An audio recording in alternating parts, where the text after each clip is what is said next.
जय Hind. Welcome to शिक्षा Galaxy. आज हम लोग मिरर के बारे में पढ़ने वाले हैं, लेकिन हम लोग कल मिरर के बारे में पढ़े हैं। जैसे मिरर हो गया आपका, मिरर 3 टाइप का होता है, समतल दर्पण, गोलीय दर्पण और परवलयिक दर्पण। इसको हम लोग इंग्लिश में प्लेन मिरर बोलते हैं, इसको स्फेरिकल मिरर बोलते हैं और इसको पैराबोलिक मिरर बोलते हैं। अब स्फेरिकल मिरर जो होता है यह 2 टाइप का होता है, आपका अवतल दर्पण, उत्तल दर्पण, यानी कनकेव मिरर, कन्वेक्स मिरर। अब हम लोग इसके बारे में पढ़ चुके हैं, इसके बारे में पढ़ चुके हैं। और ये होता है पैराबोलिक मिरर की जो पूर्णतः गोलीय नहीं हो, गोलीय नहीं हो। इसका फिगर हमें यहाँ ड्रॉ कर देना है।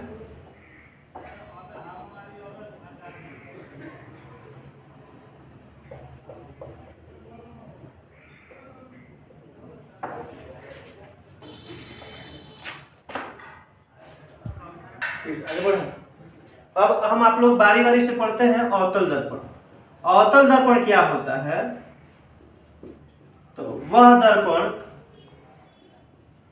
दर्पण जिसका परावर्तक सतह धंसा हो तथा रजतित सतह उठा हो। इसका फिगर देख लीजिए।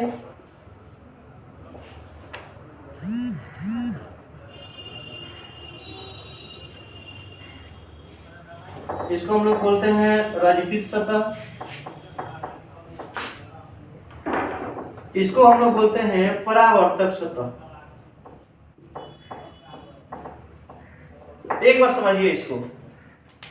वह दर्पण जिसका परावर्तक सतह धंसा हो तथा रजतित सतह उठा हो उसे अवतल दर्पण कहते हैं। इसको हम आसानी से याद कर सकते हैं कि अ मने धंसा, अ मने धंसा, यानी वह दर्पण जिसका परावर्तक सतह धंसा उसे अवतल दर्पण कहते हैं, या वह दर्पण जिसका परावर्तक सतह धंसा हो तथा रजतित सतह उठा हो उसे अवतल दर्पण कहते हैं। ये आपका रजतित सतह हो जाएगा और ये परावर्तक सतह, इसे नोट कीजिए।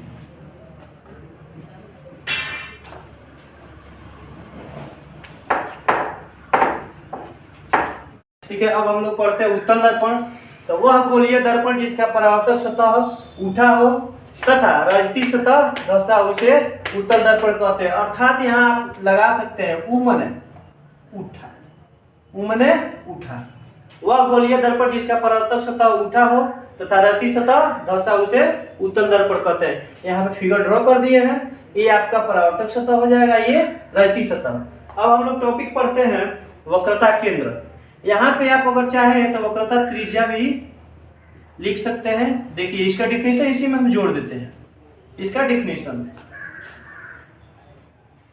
गोलीय दर्पण जिस गोले का एक भाग होता है उस गोले के केंद्र को वक्रता केंद्र तथा, यहाँ पे आप तथा लिख के उस गोले की त्रिज्या को वक्रता त्रिज्या कहते हैं। ये ऐसे आप लिख सकते हैं। एक बार फिर से देख लीजिए।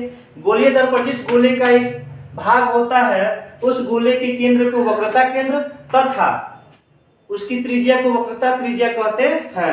वक्रता त्रिज्या को हम प्रायः किससे सूचित करते हैं? आर से सूचित करते हैं, और वक्रता केंद्र को प्रायः हम सी से सूचित करते हैं। अब आपका आ गया ध्रुव। ध्रुव मीन्स होता है पोल, पोल। ठीक, गोलीय दर्पण के ज्यामितीय केंद्र को ध्रुव कहते हैं। इसे प्रायः पी से सूचित किया जाता है, इसे पी से सूचित किया जाता है। एक बार फिर देख लीजिए। गोलीय दर्पण के ज्यामितीय केंद्र को ध्रुव कहते हैं, इसे पी से सूचित किया जाता है। अब आता है आपका मुख्य अक्ष। मुख्य अक्ष को दर्पण के ध्रुव और वक्रता केंद्र को मिलाने वाली रेखा को दर्पण का मुख्य अक्ष या प्रधान अक्ष भी कहते हैं। इसका 2 नाम हो गया। अब आपका एक आता है दर्पण का द्वारक। थोड़ा देख लीजिए इसको, लास्ट पॉइंट है आज का, दर्पण का द्वारक। तो हम लिख सकते हैं दर्पण की चौड़ाई को, दर्पण की चौड़ाई को दर्पण का द्वारक कहते हैं, दर्पण का द्वारक कहते हैं।